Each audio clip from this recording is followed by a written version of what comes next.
Zongo Seni cultive la papaye depuis 2024 sur sa parcelle d'un demi-hectare. À l'origine, producteur de cacao et d'anacarde, l'agriculteur de 37 ans s'est lancé dans la culture de ce fruit tropical pour compenser la chute drastique des prix de ces denrées agricoles. Ça là, tu vas en ville, là, tu vas payer ça là, 1 à 500. Souvent, le jour où il n'y en a pas là, peut-être tu vas payer ça à 1000 francs. Mais si c'est jusqu'à 100 papayes, c'est combien? Alors, 100 papayes, là, peut-être d'ici, nous au village, ici, là, si 3 personnes arrivent là, vont prendre tout pour partir. Mais si tu peux trouver au moins 3 roues, c'est combien de papayes tu vas remplir ça? Tu s'en vas vendre ça en ville, c'est un peu. Tu enlèves aujourd'hui, dans 2 jours, 3 jours, tu peux payer encore. Comme Seni, de nombreux agriculteurs ivoiriens se tournent vers la culture de la papaye, un fruit qui s'impose désormais dans le secteur agricole. Moins exigeante que la culture du cacao, de l'EVA ou du cajou, le champ de papaye produit rapidement plusieurs fois avec plusieurs récoltes dans l'année. Zongo Seni produit environ 10 tonnes par an de ce fruit tropical qui a changé sa vie et celle de ses proches. Ça dépend de la plantation. Si tu as fait beaucoup, tu peux gagner beaucoup. Voilà. Et puis si ça a bien produit aussi. Même si tu n'as pas bien fait beaucoup, si ça a bien produit, tu peux gagner. De temps en temps, tu vas construire une maison et on va dire que ça là, c'est pas l'achat de papa. Peut-être que là, il y a l'achat de médicaments. C'est pas médicament, c'est l'achat de papa. Du champ au consommateur, la chaîne de valeur de la filière papaye se construit progressivement. Une nouvelle génération d'entrepreneurs s'est lancée dans la collecte, la distribution, la livraison et l'exportation de ce que l'on appelle désormais l'or orange. C'est le cas de l'entreprise Jolie. Basée à Abidjan, la capitale économique, elle collecte les papayes auprès des producteurs pour les vendre ensuite sur le marché local et les exporter à l'international.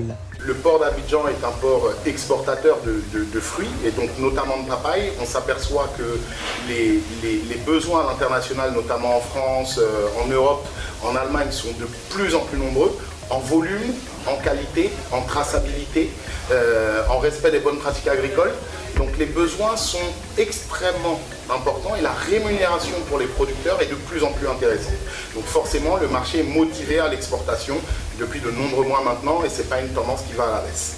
L'objectif de Jolie est aussi de réduire les pertes, particulièrement pour les fruits et légumes qui se détériorent rapidement.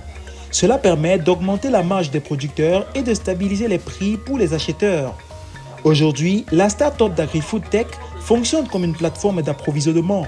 Restaurants, maquis et hôtels peuvent vous commander des produits frais, dont la papaye, et être livrés en 24 heures. Aujourd'hui, Jolie, c'est une 60aine de personnes au quotidien.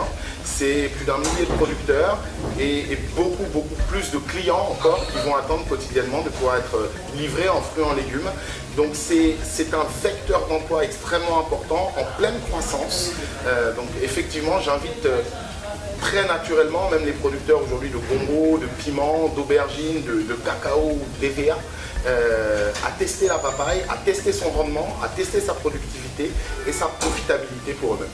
La filière papaye n'a pas toujours connu un tel essor. En 2026, une maladie, la virose, a détruit la quasi-totalité de la production.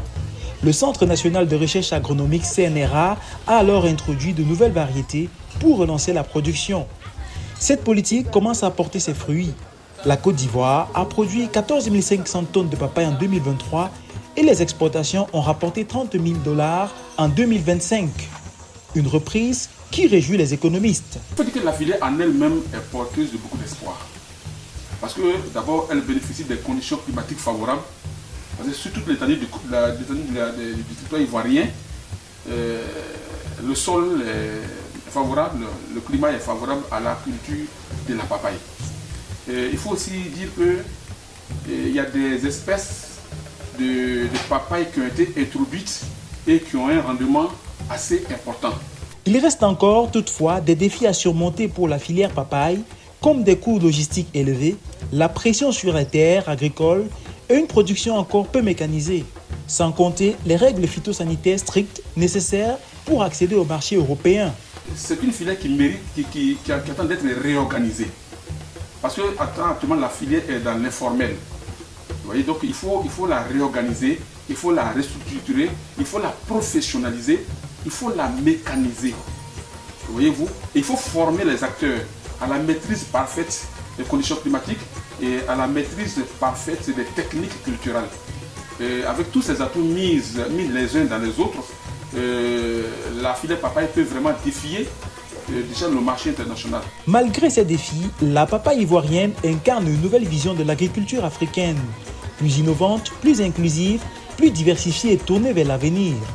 Et la tendance mondiale à la hausse de la consommation de fruits exotiques et de nouveaux produits naturels pourrait offrir de nouvelles opportunités à la filière agricole en Côte d'Ivoire.